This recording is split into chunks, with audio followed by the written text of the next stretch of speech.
Well, some are calling this the new age lipstick on the collar. You know what we're talking about? Not traditional infidelity. They're talking about referring to cheating through social media. Talk to attorneys, they'll tell you 20% of divorces today somehow involve Facebook, and 80% of divorce lawyers are reporting a spike in cases where social media is used as evidence. Tarek Miner spoke to a Jacksonville woman who says Facebook is to blame for her broken heart. They say it begins with innocent Facebook messaging and checking status updates, but it's more than just a computer. It's a portal into someone else's life. I've had a lot of friends and a lot of other acquaintances. They've either split up with past relationships because they're married or they're friends. We're like, oh, my ex-girlfriend or ex-boyfriend's on Facebook. This woman, who doesn't want to be identified, says Facebook led to infidelity in her relationship. Her boyfriend was slowly led astray by other women online. But come to find out, he had been sending messages to his ex-wife and to all these other people.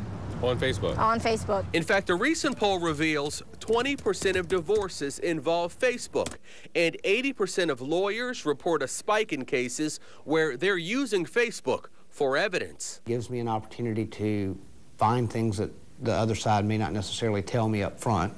I can now find it from Facebook. Therapists say the social media network is reconnecting former lovers.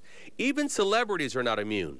Actress Eva Longoria has said that husband Tony Parker strayed with a woman he kept in touch with on Facebook. People are on there looking for old high school sweethearts, and most of the time when they're doing that, they are looking to reconnect with old friends, but it actually turns out that it leads to cheating and infidelity. Private investigator Joshua Askew says infidelity spawned by Facebook is one of the #1 temptations leading to cheating. There's so much out there. You can easily find someone, as well as all the pictures that people post, and there's the temptation with these new pictures that you haven't seen someone in years, and now you know exactly what they're up to. So how do you know if your Facebook conversations are threatening your love life? When is the information you get online too much information? It's not just the temptations there, it's the perception of the spouses there. I mean, if the other spouse sees you've got contact with all these old flames, whether you're doing anything improper or not, it might look funny to your current. Therapists say sometimes Facebook only throws fuel on the fire because more than often, the fantasy leads to an affair.